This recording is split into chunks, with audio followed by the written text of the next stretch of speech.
Hello friends, नमस्कार। आज इस फाइल के अंदर अपन देखेंगे राजस्थान कला व संस्कृति के अंदर राजस्थान के लोक देवता व लोक संत। ओके। सबसे पहले अपन देखेंगे डिफरेंस कि लोक देवता और लोक संत के अंदर डिफरेंस क्या है, फर्क क्या है दोनों के अंदर। तो लोक देवता की जो अपन परिभाषा देखते हैं वो क्या है कि लोक देवता एक सामान्य व्यक्ति जिसने अपने साहस का परिचय दिया व नैतिक मूल्यों के प्रति एक भाव दिखाया, जिस कारण से कि वो अब आम लोगों के अंदर देवता के रूप में पूजे गए। ठीक है ना। साहस का भाव व नैतिक मूल्यों के प्रति आस्था समर्पण दिखाया, जिसके कारण से आम जनता में वो देवता के रूप में पूजे जाने लगे। तो ये है लोक देवता की परिभाषा कि मतलब सामान्य व्यक्ति लेकिन अदम्य साहस का परिचय उन्होंने दिया, नैतिक मूल्यों के प्रति उन्होंने पूरा एक तरह से सम्मान दिखाया। ठीक है। नैतिक मूल्य वही सत्य, अहिंसा, मानवता, उनके प्रति सम्मान दिखाया और उनको हमेशा अपने कर्तव्यों में आगे रखा, जिस कारण से वो जनमानस में या लोक मतलब लोगों के अंदर देवता के रूप में पूजे जाने लगे। तो ये तो है लोक देवता की परिभाषा। और लोक संत क्या? लोक संत भी वही सामान्य व्यक्ति, परंतु भक्ति भाव। भक्ति का मतलब क्या है? Unconditional dedication. ठीक है ना। बगैर किसी शर्त के आपने जो भी उन्होंने इष्ट देवता या परम शक्ति माना उसके प्रति भक्ति का समर्पण, भक्ति भाव या समर्पण भाव दिखाया, तो वो व्यक्ति वो संत के रूप के अंदर लोकमानस में लोकप्रिय हुए, तो उन्हें अपन ने बोला संत। तो जो डिफरेंस है दोनों के अंदर वो क्या देखा अपन ने कि पहले तो कॉमन तो क्या है कि दोनों सामान्य व्यक्ति हैं। ठीक है। लेकिन डिफरेंस क्या है दोनों के अंदर? डिफरेंस जो अपन ने देखा, डिफरेंस क्या देखा कि यहाँ पे क्या साहस का अपन को तत्व मिलता है, साहस और नैतिक मूल्यों का। और यहाँ क्या तत्व है? यहाँ भक्ति का है मेन तत्व, है ना। और नैतिक मूल्य तो यहाँ भी है, मॉरल वैल्यूज, है ना, नैतिक मूल्य तो यहाँ भी है। लेकिन यहाँ साहस का परिचय दिया और यहाँ एक भक्ति का परिचय इन्होंने संतों ने दिया। भक्ति का मतलब अनकंडीशनल डेडिकेशन। ठीक है ना। बिना किसी शर्त के जो उनकी आस्था की जो विषय थी उसके प्रति उन्होंने समर्पण दिखाया, जिसके कारण से वो लोकमानस के अंदर या जनमानस के अंदर संत के रूप में पॉपुलर हुए। तो ये एक बेसिक डिफरेंस है लोक देवता और लोक संत का, जो अपन को पता होना चाहिए। ठीक है ना, खासतौर पर मेंस की दृष्टि से। ओके। फिर अपन आगे बढ़ते हैं। लोक देवताओं में जो सबसे इंपॉर्टेंट कॉन्सेप्ट है वो है पंच पीर का। ठीक है। पंच पीर का, पंच का तो मतलब है पांच, जैसे पंजाब है तो पांच। ठीक है। और पीर का मतलब क्या है? पीर का मतलब है देवता। तो पीर जो शब्द है, पीर शब्द एक्चुअली मुस्लिम संस्कृति का शब्द है, और पीर का मतलब होता है ऐसे लोक देवता जिनको हिंदू व मुस्लिम दोनों जनमानस समान भाव से पूजते हैं, उनको अपन पीर बोलते हैं। ठीक है। तो पंच पीर जो है राजस्थान कला संस्कृति में वो पांच महान लोक देवताओं हैं जिनको कि मुस्लिम जनता भी पूजती है और हिंदू जनता भी पूजती है। और ये पांचों का जो क्ल्यू है वो है पहरा गोमा। पहरा गोमा, ये कोई व्यक्ति नहीं है, ये क्ल्यू है पंच पीरों का, जो अपन को ध्यान में रखना है। ठीक है। अभी अपन आगे बढ़ेंगे तब आपको और समझ में आता रहेगा ये। तो टोटल पीर कितने हैं राजस्थान कला एवं संस्कृति में? पांच है। ठीक है। और उनका क्ल्यू क्या याद रखना? पहरा गोमा। अब पहरा गोमा क्या है? जैसे पै से पाबू जी, है से हड़बू जी, रे से रामदेव जी, गै से गुगा जी और मैं से मेहा जी। ठीक है। तो ये होगा पहरा गोमा, पाबू जी, हड़बू जी, रामदेव जी, गुगा जी और मेहा जी। फिर ये इनका इनका समुदाय, ये इनकी जाति लिखी हुई है। ठीक है ना। पाबू जी राठौड़, तो पूरा नाम भी जैसे ही मिल जाएगा, पाबू जी राठौड़। हड़बू जी सांकला, रामदेव जी तंवर, गुगा जी चौहान और मेहा जी मांगलिया। ठीक है ना। ऐसे अपन को ध्यान में रखना है। कई बार ये जैसे जो इनका जातीय जो समुदाय है ये सुमिलित करने में आ जाता है, सुमिलित करो, तो ये जो इनके सामने लिखा हुआ वो अपन को ध्यान में रखना, ये इनका समुदाय। पाबूजी राठौड़, पाबूजी राठौड़, हड़बूजी सांखला, ठीक है ना, रामदेव जी तंवर, गोगा जी चौहान और मेहा जी मांगलिया। एक ही नाम है पूरा, मेहा जी मांगलिया। ऐसे अपन को ध्यान रखना है। तो ये हो गए अपने पंचपीरों के नाम। एक बेसिक क्वेश्चन आता है, पंचपीर कौन है कौन नहीं है। ठीक है। फिर इनसे रिलेटेड एक दोहा है अपने राजस्थान संस्कृति में, वो क्या है? पाबू हड़बू रामदेव मांगलिया मेहा, पांचों पीर पधार जो गुगा जी जेहा। ठीक है ना। तो पांचों आ गए, एक पाबू जी, दो हड़बू जी, तीन रामदेव जी, चार मेहा जी मांगलिया और पांचवा गुगा जी। ठीक है ना। जेहा, इनको जहार पीर बोलते, तो जेहा ये जहार पीर है। तो ये पांचों पीर है। ठीक है। सीक्वेंस कोई मायने नहीं रखता, सीक्वेंस पैरागोमा के रूप में अपन को ऐसे याद रखना है। और ये फ्रेज है राजस्थान संस्कृति में, जैसे आप कोई भी बुक पढ़ोगे तो उसमें मिलेगा अपन को, पाबूजी, हड़बूजी, रामदेव जी, मांगलिया, मेहा, पांचों पीर, पंच पीर हो गए, पांचों पीर पदार्थ जो गुगा जी दिया। तो एक बेसिक क्वेश्चन जो यहाँ से निकल के आता है पूरा, एक तो पीर कितने हैं, 5 हैं। पीर कौन होते हैं, जिन्हें हिंदू और मुस्लिम दोनों पूजते हैं समान भाव से। ये टोटल कितने हैं, 5 हैं। कौन कौन है, पाबूजी, हड़बूजी, रामदेव जी, गोगा जी और मेहा जी मांगलिया। अब जैसे कई बार आ जाता है कि कौन से देवता पंचपीरों में नहीं है, तो सबसे ज्यादा जो स्टूडेंट कंफ्यूज होता है वो है तेजा जी, देव और तेजा जी और देवनारायण जी। ये पंचपीरों में शामिल नहीं होते, लेकिन ये लोक देवता है। काफी इनके अलावा जैसे देवनारायण जी, तेजा जी हैं अपने, ठीक है। फिर कल्ला जी, मल्लीनाथ जी, तल्लीनाथ जी है कि नहीं है। फिर पीपा, रैदास, मीरा, माव जी, ऐसे। तो वो नो डाउट लोक देवता हैं, लेकिन वो पंचपीर में शामिल नहीं है। पंचपीरों में बस यही है, ठीक है। ये नहीं कि मेरी जिसमें आस्था है मैं उसको उसमें फिट कर दूँ, नो, गलत हो जाएगा एग्जाम की दृष्टि से। ये पंचपीर अपन को ये याद रखना है, ठीक है। ये है, ओके, आ जाओ। फिर ये तो अपन ने देखा लोक देवताओं में पंचपीर वाला कॉन्सेप्ट। फिर लोक संतों में जैसे अपन देखते हैं जो कॉन्सेप्ट है वो है सगुण और निर्गुण का। सगुण और निर्गुण अपन जैसे देखेंगे तो सगुण क्या, जो एक सगुण का मतलब जो कि सगुण, सगुण का मतलब जिस ईश्वर को मूर्ति के रूप में अपन पूज सकते हैं उसको अपन सगुण ईश्वर बोलते हैं। और निर्गुण ब्रह्म, निर्गुण ईश्वर का मतलब या निर्गुण भक्ति का मतलब कि निर्गुण निराकार ईश्वर की इन्होंने संकल्पना करी, ठीक है ना। मतलब जैसे सूर्य का प्रकाश है उसे ये परम शक्ति मानते हैं, ठीक है। तो ये मूर्ति पूजा और आडंबर कर्मकांड के अंदर निर्गुण संत विश्वास नहीं करते, और मूर्ति पूजा के अंदर सगुण विश्वास करते हैं। सगुण, तो गुण का मतलब यहाँ ये नहीं है कि जैसे वो दयालु नहीं है, कृपा दृष्टा नहीं है। गुण, गुण तो दोनों में ही है, दोनों तरह के में। लेकिन सगुण का मतलब कि जैसे अपन उसको एक फिजिकल आकृति देके उसको पूज सकते हैं मूर्ति के रूप में, ये सगुण है।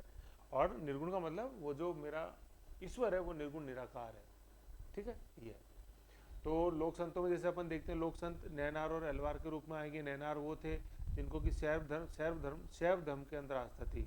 आलवार वो हुए जिनको वैष्णव धर्म में आस्था हुई है, ठीक है। वैष्णव धर्म में जैसे कृष्ण आएंगे, बलराम आएंगे, राम आएंगे, ये सब कृष्ण भक्ति ये वैष्णव।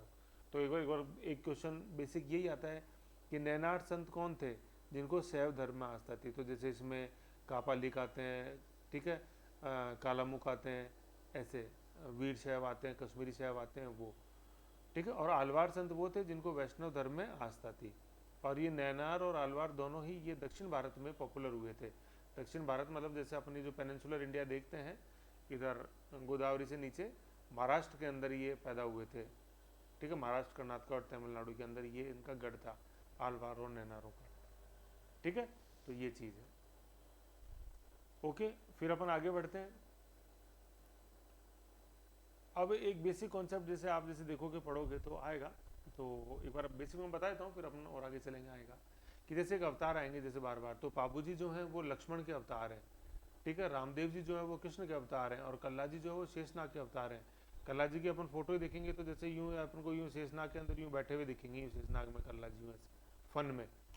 मैं दिखाऊंगा आपको, फोटो आएगी जब उसमें, ठीक है। तो पाबूजी लक्ष्मण के अवतार हैं, ठीक है। पाबूजी तो लक्ष्मण को अपने जन जो थी संजीवनी बूटी पिलाई थी कि नहीं पिलाई थी, तो पाबूजी पिलाओ लक्ष्मण जी को संजीवनी बूटी।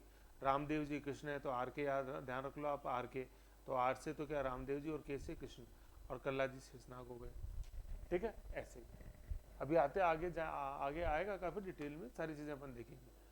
फिर अपन आगे देखते हैं कि सर्पदंश से रिलेटेड जो इंपॉर्टेंट देवता है जिनका संदर्भ आएगा वो कौन कौन से हैं, ठीक है ना। सर्पदंश के इलाज से संबंधित तो कौन कौन से हैं, गोगा जी हैं। गोगा जी ये अपन ने पढ़ा भी था पंचपीर के अंदर। गोगा जी के लड़के हैं केसरिया कुंवर जी। फिर जो सर्पदंश के इलाज के लिए जो अपन तेजा जी हैं, कल्ला जी हैं। ये कल्ला जी जो शेषनाग का अवतार अपन ने पढ़ा वो तेजा जी हैं, कल्ला जी और हरिराम जी हैं, ठीक है। तो केवल एक ही पंचपीर ऐसे हैं जो सर्पदंश के इलाज के लिए जाने जाते हैं, दैट इज गोगा जी, ठीक है। ये क्वेश्चन के रूप में भी अपने को दिखेगा, ओके,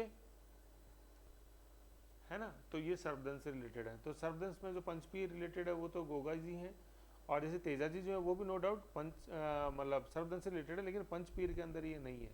पंचपीर में तो कौन है अपने पहरा और गोमा, है ना। गोमा, पाबूजी, हड़बूजी, रामदेव जी, गोगा जी और मियाँ जी मांगलिया। तो ये गो, यहाँ यही तो आ रहा है गोगा जी ऐसे, ठीक है। तो ये है, ओके। फिर एक झलक पा लेते हैं अपन, कहीं जाने की जरूरत नहीं है, पंचपीरों के दर्शन मैं यहीं करवा देता हूँ आपको, ये लो, ठीक है।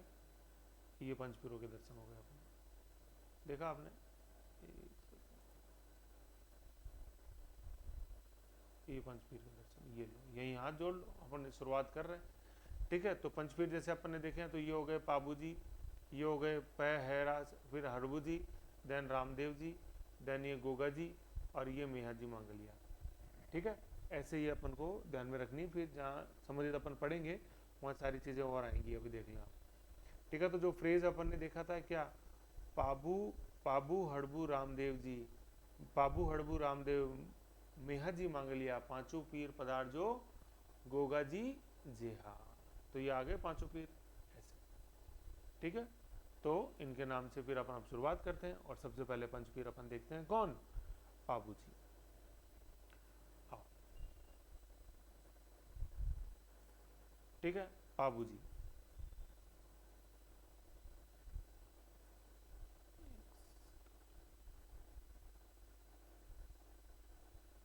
अच्छा, है ना, पाबू जी। तो सबसे पहले अपन देख रहे हैं, सबसे पहले पीर, एक नंबर पे जो पीर है वो पाबू जी। अब ये ऐसा नहीं कि पाबू जी सबसे पहले ही हैं, या पीरों में सबसे इंपॉर्टेंट पीर, पांचों पीर बरोबर इंपॉर्टेंस के ही हैं, कोई इनके अंदर छोटा बड़ा नहीं है, उसमें कंफ्यूजन में नहीं आ जाना है कि ये छोटा है ये बड़ा है, गड़बड़ हो जाएगी, ठीक है ना। सीक्वेंस सारे बरोबर हैं, कोई सीक्वेंस नहीं इनका, पांचों एक समान इंपॉर्टेंस इनको कला एवं संस्कृति के अंदर, राजस्थान कला एवं संस्कृति में पांचों को एक सम्मान दिया गया है, ओके।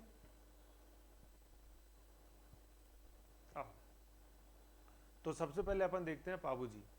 तो पाबू जी की जैसे फोटो है, फोटो में जैसे आप देख रहे हो, जैसे इनका ये जो घोड़ा अपन को दिखाई दे रहा है, ये काले रंग का है, ब्लैक, ठीक है ना, काले रंग का ब्लैक, ठीक है। फिर ये चांदो जी और डेमा जी इनके शिष्य हुए हैं, ठीक है। फिर अभी जैसे बाई और झुकी हुई ये पगड़ी है, हाथ में लिया हुआ भाला है, ये सारी चीज़ें आपको आ जाएंगी समझ में, अपन को लेकिन फोटो भी ध्यान में रखनी है।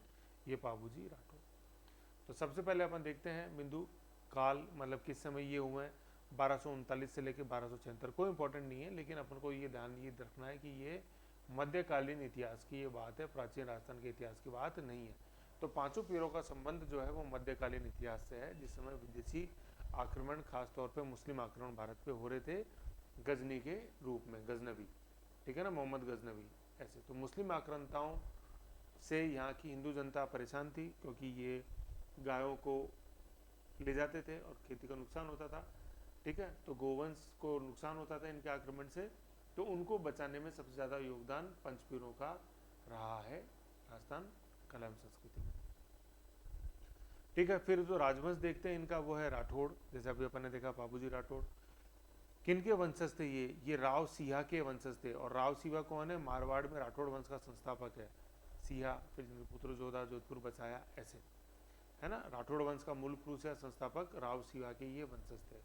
किसके अवतार थे ये, लक्ष्मण के अवतार थे। तो वंशज तो सिहा के, और अवतार किसके, लक्ष्मण के, ठीक है ना। अभी मैंने टेबल में ऊपर को पढ़ाया था कि पाबू जी पिलाया अपन ने लक्ष्मण बूटी, वहाँ पाबू जी वो लक्ष्मण जी को अपन ने पिलाई थी क्या, संजीवनी बूटी ऐसे।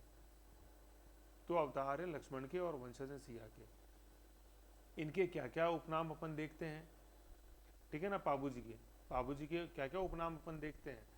सबसे पहला अपन देखते हैं ऊंट रक्षक, ये बहुत इंपॉर्टेंट है। मारवाड़ के अंदर ऊंट लाने का श्रेय किनको है, पाबू जी को ही है। तो ऊंटों में जब सर्रा नामक रोग हो जाता है तो पाबू जी की पूजा की जाती है। तो ऊंट जो संरक्षक देवता है वो कौन है, पाबू जी। और मारवाड़ के अंदर ऊंट लाने का श्रेय किनको है, पाबू जी को ही है, ठीक है। तो ऐसा कहा जाता है कि ये सिंध पाकिस्तान से या श्रीलंका से ये ऊंट लेके आए थे राजस्थान में, पाबू जी, है ना, ऐसी मान्यता है, ओके। फिर नेक्स्ट अपन देखते हैं, ठीक है। ऊंट रक्षक देवता के रूप में पाबू जी को पूजा जाता है, ठीक है। तो ऊंट सबसे पहले कौन लेके आया मारवाड़ में, पाबू जी लेके आए। ऊंट रक्षक कौन सा, पाबू जी, ठीक है, ये चीज है। फिर अभी अपन ऊंटों से रिलेटेड रामदेव जी का भी कुछ है, वो अपन देखेंगे अभी आगे। फिर दूसरे गोरक्षक हैं, तो गोरक्षक तो ऑलमोस्ट सभी पंचपीर हैं, ठीक है ये। फिर है प्लेग रक्षक, ठीक है, प्लेग हैजा, ठीक है, प्लेग रक्षक अपने बाबूजी और हैजा रक्षक जो है वो रामदेव जी है। तो पैसे प्लेग है और पैसे बाबूजी हैं और हेजा से रामदेव जी। हेजा नेजा, नेजा इनकी 5 रंग की जो ध्वजा है उसको नेजा बोलते हैं रामदेव जी। तो हेजा और नेजा रामदेव जी और प्लेग बाबूजी। हाड़ फाड़ का देवता मतलब रक्षा का रक्षक देवता वो बाबूजी। ठीक है, तो यहाँ सबसे इंपॉर्टेंट जो पूछा जाता है वो है अपने एक तो ऊंट और एक प्लेग। ठीक है, ये है अपने कौन, बाबूजी। ये ध्यान रखना अपने को। ठीक है, फिर जन्म वर्ष अपन ने ऊपर देखा है भी 1239। ठीक है, 1239 ईस्वी। सब ईस्वी में है, कोई भी विक्रम संवत में नहीं है तारीख। विक्रम संवत में कन्वर्ट करनी हो तो 57 ऐड कर दो इसके अंदर। ये सब ईस्वी के अंदर है तारीख है, ईस्वी। फिर इनका जन्म स्थान क्या था, कोलूमंड फलोदी जोधपुर के अंदर। कोलूमंड है ना, कोलूमंड। काला मुंडा भी आप याद कर सकते हो, फौलादी है काला मुंडा।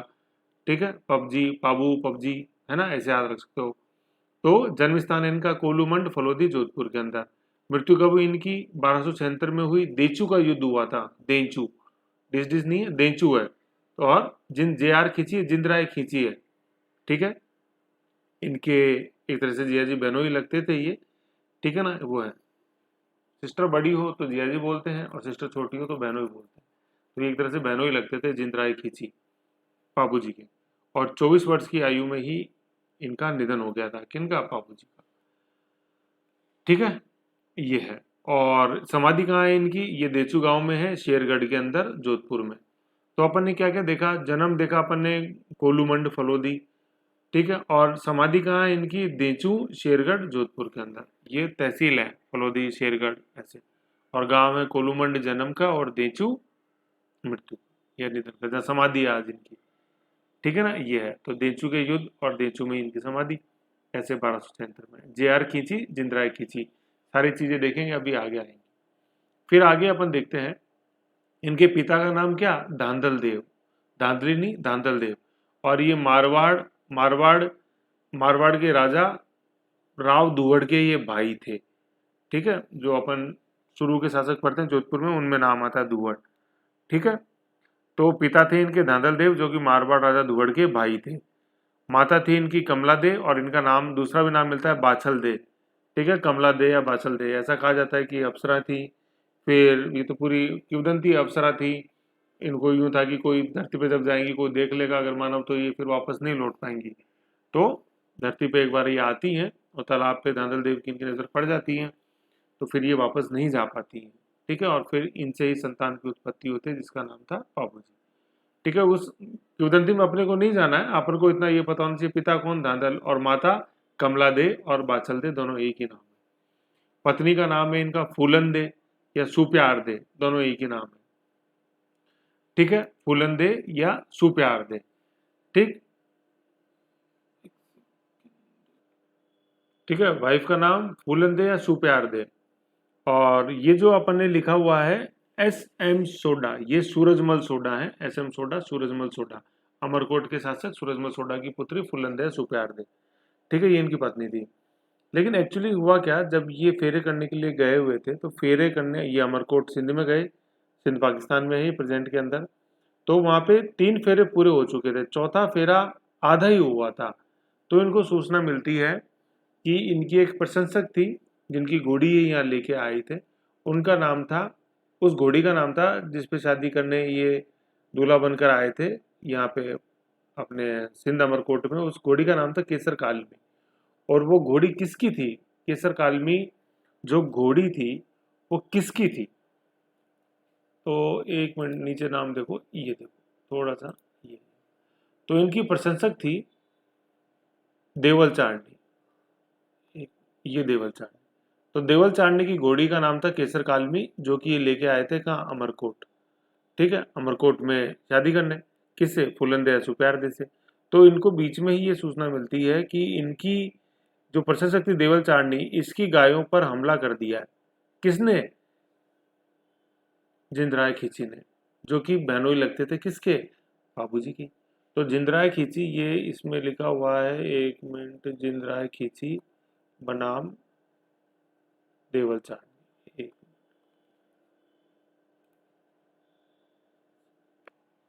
है ना। तो देखो ये नीचे यहाँ लिखा हुआ है, इस लाइन को देखो आप पहले। इसका दुश्मन जो था वो जिंदराव खींची, बाबूजी का दुश्मन जिंदराव खींची, जो कौन था, जायल नागौर का जमींदार था। जायल नाम की जगह है नागौर में, वहां का जागीरदार था कौन, जिंदराव खींची। और ये बहनोई था किसका, बाबूजी का। और बाबूजी की बहन थी सोनाबाई, उसके पति था बहनोई। ठीक है ना। ठीक है, तो ये जिंदराय खींची ने गायें चुरा ली थी किसकी, देवल चारनी। और देवल चारनी ये एक प्रशंसक या समर्थक थी किसकी, बाबूजी की। और ये देवल चारनी की घोड़ी जिसका नाम था केसर कालमी, उस घोड़ी को ही लेके ये अमरकोट बाबूजी आए थे। तो शादी के दौरान बीच में जब ऐसे पता लगता है कि देवल चारनी की गायों को चुरा लिया है किसने, जायल के जागीरदार कौन, जिंदराव खींची ने, तो देचू का युद्ध होता है। ठीक है ना। मतलब ये डीसी का था, मतलब देवल चारनी की घोड़ी केसर कालमी, के ये केसर कालमी, है ना ये घोड़ी। ठीक है, तो ये यही ऐसे लिखा हुआ है, पत्नी फुलंदे सुप्यार दे सूरज मसोड़ा की बेटी, उनसे विवाह हुआ, 3.5 फेरे ले पाए थे। और फिर अपन नेक्स्ट देखते हैं अपन बहन, इनकी बहन सोनाबाई, और सोनाबाई ही किसकी वाइफ थी, वाइफ ऑफ जिंदराय खींची की, जिससे कि डेचू का युद्ध हुआ 1276 में, और वहीं इनकी मृत्यु हो जाती है किसकी, बाबूजी की। और दूसरी बहन थी इनकी पेमा बाई। फिर नेक्स्ट देखते हैं भतीजी कौन इनकी, केलम दे, जो कि किसकी वाइफ थी, गोगा जी की वाइफ थी। केलम दे अपन देखेंगे गोगा जी की वाइफ। ठीक है। फिर घोड़ी का नाम क्या, फेमस केसर कालमी, जो काले रंग की घोड़ी थी, फोटो मैंने आपको दिखाया। घोड़ी की मालिक कौन थी, देवल चारनी। ठीक है। दुश्मन कौन बाबूजी का, जिंदराव खींची, जो कहाँ का जागीरदार, जायल नागौर का जागीरदार, बहनोई लगता था। जे आर के जिंदराव खींची नॉट इक्वल टू बनती नहीं थी इनकी देवल चारनी से, और ये देवल चारनी गायों को चुरा के लेके आए थे। और देवल चारनी की जो घोड़ी थी केसर काल में, उसी को लेके बाबूजी अमरकोट आए थे, लेकिन विवाह बीच में ही छोड़ना पड़ा आक्रमण के सूचना के कारण। फिर युद्ध होता है दोनों के बीच में, बाबूजी और जिंदरा खींची के बीच में, देचू का युद्ध 1276 के अंदर। कारण क्या था, केसर काल में, जो केसर काल में क्या थी, घोड़ी थी काले रंग की घोड़ी, किसकी थी, देवल चारनी की थी। किसने इसको हत्या लिया था, जिंदराय खींची ने, जो कहाँ का जागीरदार था, जायल नागौर का। ठीक है। बाबूजी और उनके बड़े भाई बूढ़ो जी, ये दोनों लड़ने जाते हैं जिंदराय खींची से, जहां दोनों की मृत्यु हो जाती है, बाबूजी की भी और बूढ़ो जी की भी। ठीक है। तो सुप्यार दे जो बाबूजी की पत्नी थी, ठीक है, मतलब होने जा रही थी, वो भी सती हो जाती है। और बूढ़ो जी की जो वाइफ थी जिसका नाम था गेली रानी, बूढ़ो जी की पत्नी, वो भी सती होने जा रही थी, लेकिन वो 7 माह गर्भवती थी, तो वो फिर सती नहीं हुई। ठीक है। फिर ये 7 माह की जो गर्भवती थी, इनसे जो संतान उत्पन्न, जो गर्भ से जब बाहर आते हैं बाद में, तो वो व्यक्ति होते हैं रूपनाथ झरडा। ठीक है ना, रूपनाथ झरडा, जो कि सन ऑफ बूढ़ो जी। फिर ये अपने पिता, मतलब बूढ़ो जी और ताऊ जी, बाबू जी, चाचा जी, सॉरी, बाबू जी, बूढ़ो जी तो पिताजी हो गए, और चाचा जी बाबू जी जो थे उनकी हत्या का बदला लेते हैं। कैसे, जिंदराव खींची की हत्या कर पिता व चाचा की हत्या का बदला लिया। पिता तो कौन, बूढ़ो जी, ठीक है, और चाचा कौन, बाबू जी। इसकी हत्या का बदला लिया दोनों की, किसने, रूपनाथ झरडा ने। ये रूपनाथ झरडा वही था जिनकी मां सती होने जा रही थी बूढ़ो जी की मृत्यु के बाद। ठीक है ना। तो देखो ये सती होने से बच गई, तो रूपनाथ झरडा आए, और झरडा ने जो झगड़ा था उसका अंत कर दिया, जिंदराव खींची की हत्या ऐसे। ठीक है। फिर आगे अपन देखते हैं बाबूजी में और बातें, कि क्या, कि बाबूजी के जो गुरु अपन देखते हैं, गुरु कौन थे बाबूजी के गुरु, समृद्ध भारती। बाबूजी के जो समृद्ध भारती है ना गुरु, एस एम समृद्ध भारती, यहाँ बाबूजी के जो गुरु थे वो समृद्ध भारती। ठीक है ना, एस एम, विविध भारती नहीं है, समृद्ध भारती है। बाबूजी के जो भक्त हैं, ठीक है ना, वो किस किस जाति में ये जाति भक्तों की जाति है, जो कौन कौन सी जाति में मिलते हैं। सबसे पहले अपन देखते हैं रायका, जिसको रेवारी भी बोलते हैं और वर्तमान में देवासी नाम से जाना जाता है। ठीक है ना। फिर सेकंड जो अपन देखते हैं थोरी या नायक जाति में। तीसरा भील जाति में, जनजाति जो है, और मुसलमानों में मेहर जाति के अंदर रामदेव जी पॉपुलर है। रायका, रेवारी या देवासी, थोरी या नायक, भील या मेहर, ये जो जाति है, इनमें रामदेव बाबू जी के भक्त अपने को देखने को मिलते हैं। किस कारण से ये जो समुदाय है वो रामदेव जी बाबू जी से प्रभावित है, किस कारण से, कि देखते हैं रायका जाति राम क्यों प्रभावित है बाबू जी से, कि बाबू जी द्वारा मारवाड़ में लाए गए ऊँटों को, जैसे है ना, ऊँटों को जैसे आप जैसे देखोगे तो कई बुक्स में जैसे जो ऊँट है ऊंट के लिए जो शब्द प्रयोग में लाया गया है ना, ऊंट के लिए, तो ऊंट के लिए तो जैसे नॉर्मल है ही, ऊंट के लिए कई जगह बुक्स में ये सांडे शब्द का भी प्रयोग भी है, सांडे। तो ये सांड नहीं है, ये सांडे है। ठीक है, ऐसे सांडे राव ऐसे। ठीक है, तो ऊंट का भी पर्यायवाची सांडे। तो पाबूजी द्वारा मारवाड़ में लाए गए ऊंट जो है वो रामदेव जी द्वारा रेवारी जाति को बांटे गए थे। तो लाया तो कौन ऊंट? पाबूजी। और बांटे किसने? रामदेव जी ने। ठीक है ना, किस जाति में? रायका या रेवारी जाति में। इसलिए रायका रेवारी जाति पाबूजी की फैन हो गई। ठीक है ना, तो ऊंटों के रक्षक देवता तो पाबूजी ही है। ठीक है, ये चीज है। ऊंट लाया कौन? पाबूजी लाया। कहाँ से? सिंध या श्रीलंका से। फिर उनको बांटे किसने? रामदेव जी ने। किस जाति में? रायका या रेवारी जाति में। दूसरा अपन देखते हैं थोरी जाति का क्या एहसान है पाबूजी का, कि 7 थोरी भाइयों की गुजरात के शासक आना बघेल से रक्षा की थी पाबूजी ने, जिस कारण से थोरी जो है वो पाबूजी को पूजते हैं। भील जाति जो है पाबूजी द्वारा समाज सुधार किए गए थे भील जाति में। भील वही डूंगरपुर बांसवाड़ा में जो मिलती है। मेहर जो है वो मुस्लिम, वो पाबूजी के चमत्कारों से प्रभावित होकर पाबूजी की पूजा करते। ठीक है, तो ये भक्त हो गए अपने किसके? पाबूजी। 5 जो साथी थे पाबूजी के, वो कौन कौन? चांदा भील थे, डेमा भी भील थे। तो ये दो भील हो गए, चांदा भील और डेमा भील। जो फोटो दिखाई थी मैंने आपको, देखो उसमें आगे पीछे थे चांदा भील और डेमा भील। वापस देखेंगे, अभी आएंगे।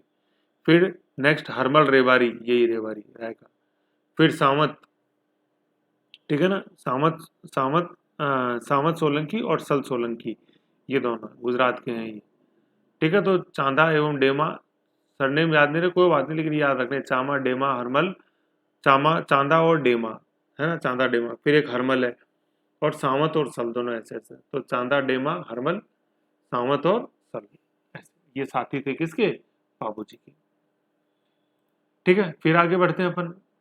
क्या कि मंदिर जो है राम अपने बाबूजी के कहाँ कहाँ है? एक तो कोलूमंड फलोदी जोधपुर में, जहाँ पे भी इनका क्या हुआ था? जन्म हुआ था। और एक मंदिर है फेमस आयर उदयपुर में। पुजारी जो है बाबूजी के ये भील जाति के होते हैं। मेला कब लगता है रामदेव जी का? सीए, सीए का मतलब चैत्र अमावस्या, ऐसे सीए चैत्र अमावस्या, माघ फागुन चैत्र। ठीक है, तो चैत्र अमावस्या को कहाँ बढ़ता है? कोलूमंड। जन्म हुआ था 1239 के अंदर। ठीक है, फिर इनका किस चीज का श्रेय है? ऊंट लाने का मारवाड़ में। कहाँ से? सिंध व श्रीलंका से। और ऊंट का जो दूसरा नाम बुक्स में मिलता है वो है सांडे। ठीक है, इन ऊंटों को रामदेव जी द्वारा किस जाति को दिया गया? रेवारी जाति के। जो प्रतीक चिन्ह है अपने बाबूजी की, वो क्या है? अश्वरोही प्रतिमा, कि घोड़े, जैसे घोड़ा है, घोड़े पे बैठे हुए, घोड़ी पे। ठीक है ना, और ये घोड़ी क्या है? ये केसर काल में है। किस कलर की? ब्लैक कलर की। और बाई और झुकी हुई पाग, बाई मतलब लेफ्ट हैंड, ये तो मेरे बाएं हाथ का खेल है, लेफ्ट हैंड की तरफ झुकी हुई पाग। बाबूजी की जो फड़ है, फड़ क्या होता है? जैसे ये एक कपड़े का टुकड़ा है, कपड़ा होता है, इसके ऊपर बाबूजी की पूरी जीवनी है। ये देखो पिक्चर्स के माध्यम से, चित्र के माध्यम से। ठीक है ना, कपड़े पर, इसकी जो डेफिनेशन होती है ना, क्या है जो इंपॉर्टेंट वर्ड्स हैं? कपड़े पर चित्र के माध्यम से लोक देवता की जीवनी का जो वर्णन है, जो कि भोपों द्वारा बांचा जाता है किसी वाद्य यंत्र के साथ, उसको अपन फड़ बोलते हैं, है ना। तो कपड़े पर चित्र के माध्यम से लोक देवता की जीवनी का वर्णन किया जाता है, उसको अपन फड़ चित्रकारी बोलते हैं। तो पाबूजी की जो फड़ है वो प्राचीनतम व सबसे लोकप्रिय है पाबूजी की, लेकिन जो सबसे बड़ी फड़ है वो देवनारायण जी की फड़ है। तो सबसे प्राचीन व पॉपुलर है, प्राचीन व पॉपुलर लोकप्रिय वो तो कौन है? पाबूजी है। पैसे प्राचीन, पैसे पाबूजी। और सबसे बड़ी जो है वो देवनारायण जी है। नाम ही दिख रहा कितना बड़ा है, देव नारायण, देव नारायण, तो बड़ी होगी ना यो। और जो इस फड़ के वाचक है, बाबूजी के फड़ के वाचक है, वो किस जाति के होते हैं? नायक जाति के। और नायक जाति का क्या एहसान है? बाबूजी ने क्या एहसान किया? बताया था, 7 थोरी भाइयों की रक्षा की थी आना बघेल गुजरात के शासक से। फिर जब ये फड़ बांची जाती है तो रावण हत्ता जो वाद्य यंत्र है उसका प्रयोग किया जाता है। और रावण हत्ता जो है वो एक तत्वाद्य यंत्र है। ठीक है, और 9 तार इसके अंदर होते हैं रावण हत्ते के अंदर, और उसके माध्यम से इस फड़ का वाचन किया जाता है। चितेरा मतलब इस फड़ को वाचन करने वाला सबसे इंपॉर्टेंट जो व्यक्ति है वो श्रीलाल जोशी है, जिनको पद्मश्री मिला 2006 के अंदर। ठीक है ना। और जैसे आपको देखना हो, देखो एक मैं आपको बताऊं, ये वाद्य यंत्र वाली साइट, यहाँ ये पेज खुला हुआ, देखो पेज, ये है रावण हत्था, ये रावण हत्था। ठीक है ना, रावणता तो मैंने बताया था तृतीय यंत्र है रावणता। ठीक है, इसमें ऐसे ये नौतार होते हैं, गज से बजाई जाती है, तो ये रावणता तत्व तत् इंस्ट्रूमेंट ऑफ वायर समझ।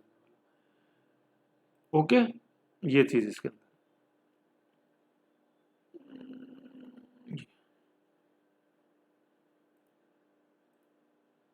ठीक है, चितेरा श्रीलाल जोशी सबसे इंपॉर्टेंट जो इसके अंदर फेमस है। फिर क्या है, जैसे फड़ का वाचन जैसे देखना है, मैं आपको एक चीज दिखाऊं।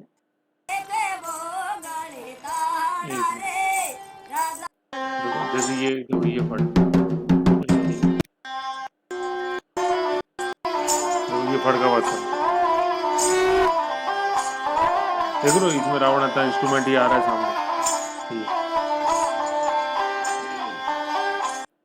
झरोका मिन्नरी होड़ा है ना राउड दिए भूरा किला साथी सी भीला। ये पूरी बाबूजी की फड़ का वाचन है, तो इसको आप जैसे और यूट्यूब पे जैसे वीडियो काफी हैं, आप देख सकते हैं। ठीक है ना, तो ये फड़ हो गया, अपन ने पढ़ लिया। तो फड़ में जो सबसे इंपॉर्टेंट जो चीज है ना, वो है कि किसके ऊपर ही होती है, कपड़े पे होती है। फिर अपन पावंडे देखते हैं कि जो वीर गाथा संबंधी जैसे जो गीत हैं उनको पावंडे बोलते हैं, जो कि फड़ वाचन के दौरान गाए जाते हैं। और एक माध्यम तो और है माठ, जिसको भी प्रयोग में लिया जाता है फड़ वाचन के दौरान। लेकिन सबसे इंपॉर्टेंट है जो यंत्र उस समय, वो है रावण। फिर जो पाबूजी से संबंधित जो इंपॉर्टेंट ग्रंथ है जो अपन को ध्यान में रखने हैं, वो ग्रंथ कौन कौन से हैं। सबसे पहला अपन देखते हैं पाबू प्रकाश। पाबू प्रकाश किसने लिखा, आशिया मोड़ जी। तो प्रकाश जो है ना, जैसे आज की किस मोड़ पे ली आती है, सारा प्रकाश खत्म हो जाता है, ऐसे ध्यान रखना है। तो पाबू प्रकाश आशिया मोड़ जी। पाबू जीरा छंद बीठू मिया, ठीक है ना, काफी इंपॉर्टेंट ग्रंथ है बीठू मिया। पाबू जीरा छंद, पाबू जीरा दोहे लगराज, लघु दोहे होने चाहिए, पाबू जीरा दोहे लगराज। पाबू जीरा सरोठे, ठीक है ना, सरोठे रामनाथ कविया। तो सरोठे कह लो या कविया कह लो, बात एक ही होती है, रामनाथ सरोठे। पाबूजी 32 वही 32 कविताएं लिखी है, किसने, रामनाथ ने। ठीक है, पाबूजीरा या पाबू रूपक बोलते हैं इसको। तो रूपक रूप कैसा हो, मोती सा, मोती सा बख्तावर। ठीक है, रूप अपना होना चाहिए मोती सा बख्तावर। पाबूजी वाच लक्ष्मी चौड़ावत, जो आधुनिक एक तरह से लेखक हुए हैं वो। ठीक है ना, ये लक्ष्मी चौड़ावत। तो इसमें जो सबसे इंपॉर्टेंट है वो है ये शुरू के चार। ठीक है ना, पाबू प्रकाश बहुत पूछा गया। प्रकाश, आंखें बंद हो जाती है आशिकी में, है ना, तो पढ़ाई की आशिकी में मतलब, है ना। तो आशिकी से आशिया मोड़, आशिकी किस मोड़ पे, ये प्यार हमें किस मोड़ पे ले आई, आशिकी हमें किस मोड़ पे ले आई, प्रकाश से बंद हो गया। ठीक है ना, लेकिन सरस्वती किस मोड़ पे ले आती, प्रकाश चालू हो जाता है। ठीक है, तो पाबू प्रकाश आशिया मोड़ जी। पाबू जीरा छंद, छंद मतलब चंद मिनट तो बैठो कम से कम, तो छंद बीटू में आ। दोहे लघु होने चाहिए, लग रहा। सरोठे कविता ही और सरोठे एक ही चीज, रामनाथ कविया। 32 कविया, 32 कविताएं रामनाथ कविया। रूप कैसा, मोती सा बख्तावर। और वाच रखो किस पे, लक्ष्मी पे, आ रही है जा रही है, ऐसे। ठीक है, तो ये हो गए ग्रंथ, वेरी इंपॉर्टेंट। बाबू प्रकाश आशिया मोड़ जी, बाबूजीरा छंद, कुछ चंद मिनट तो बैठो बीटू जी मियाँ। फिर अपन देखते हैं नेक्स्ट चित्रकार जिन्होंने बाबूजी के चित्र बनाए हैं, कौन, जूनिया का चांद, वेरी इंपॉर्टेंट, है ना। ये जूनिया ठिकाना हुआ है मारवाड़ में, तो जूनिया का चांद, इन्होंने बाबूजी का चित्र बनाया है, किस शैली में, अजमेर शैली में।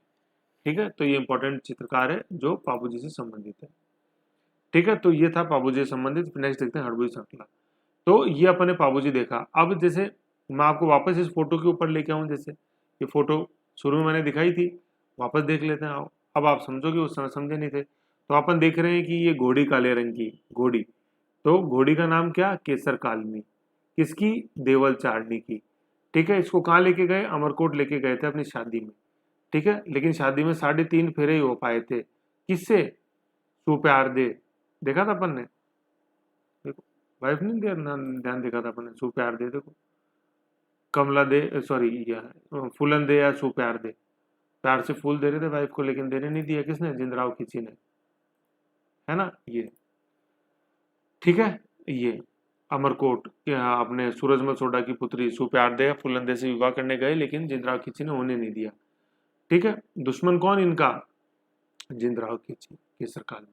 फिर ये बाई और झुकी हुई पाग हो गई, हाथ में भाला हो गया। और फिर अपन देख रहे हैं इनके आगे ये जो भक्त चल रहे हैं, तो कौन, चांदोजी, चांदोजी भील, डेमाजी भील, ठीक है। तो ये हो गए चांदोजी भील, डेमाजी भील, हरमल, सल और सावंत, सावंत और सल, ऐसे।